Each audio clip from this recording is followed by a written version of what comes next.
Good morning and happy Monday. So, we've been talking about if you went back in time and you were able to give yourself some pieces of advice, what would you tell yourself? And we had some people who did some shares, and I had somebody who shared with me directly, which I very much appreciate.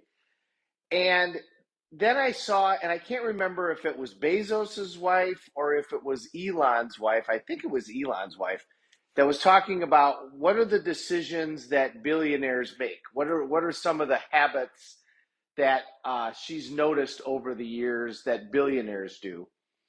And one of the habits that she noticed was that her husband, Elon, said no to a lot of things.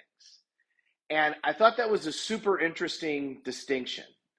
It's really hard to say no when people ask you to, participate in things, especially when what they ask you is an honor. If they ask you to be on a board, if they ask you to be part of their organization, if they ask for your help, I mean, those things are an honor.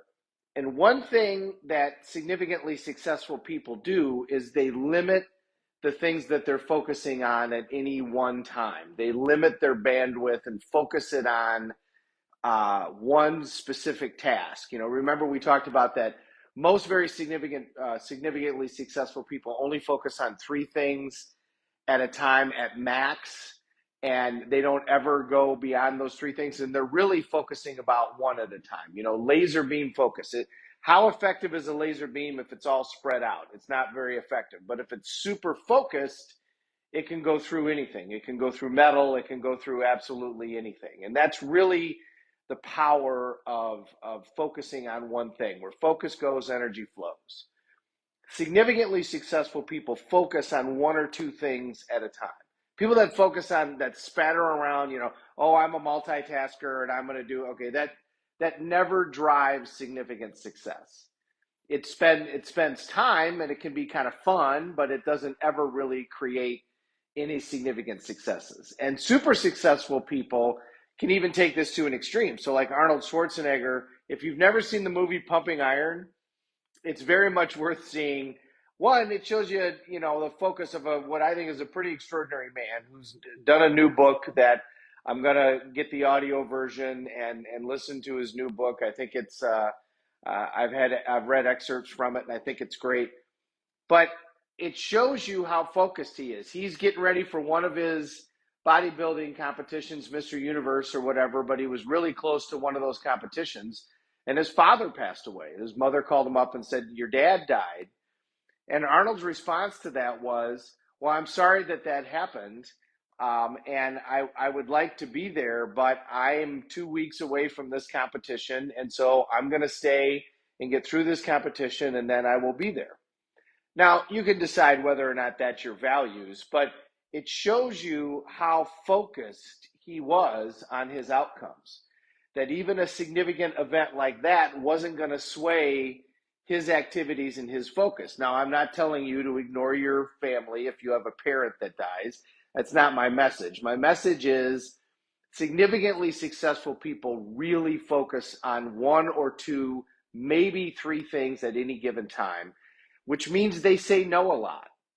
They say no to going out and getting hammered. They say no to, going and partying. They say no to distractions that aren't going to get you anywhere. They say yes to the things that will really get them to their results. Now, do you have to be that focused all the time? No, of course not. But it shows that we want to focus on a couple of things at one time, and we want to put first things first. And it's Monday morning, so we got to remember to do this. We want to schedule those things that are most important that we need to get done. Get them scheduled. And once they're scheduled, now we can move forward into doing the things that we want to do. Do what you got to do before you do what you want to do. The reality is people that create results that we pay attention to and that we admire, it doesn't come easy. It doesn't come without effort and hard work. And that hard work gets more centralized the more that you focus, the quicker that you're going to get it done. Those people focus on specific events. So what is your specific outcome that you want to create? And the more general the outcome is, the more you don't have your focus. Well, I'd like to lose some weight. I'd like to have more money. those are not goals that are going to generate a laser beam focus. You want a goal that's going to generate a real laser beam focus. I'm going to create this amount of financial independence by this time. I'm going to gain this much lightness by this time. Whatever the results may be, whatever the outcomes may be, the more you can focus on those outcomes in terms of specificity, and the more you block everything else out, the quicker that you're going to achieve those particular outcomes. Hope that makes sense, everybody. Great to see you. I'm going to say hi, Mr. Drehobel down in Florida. As always, Valerie, also as always, great to see you. Corinne, thanks for hopping on. Gary, I'm glad that my snow plowing is ready to go. And Mary, so honored that everybody is there. Good morning, Tim. I will have a great day, brother. Thank you very much. We're all in this together. Let's take care of each other.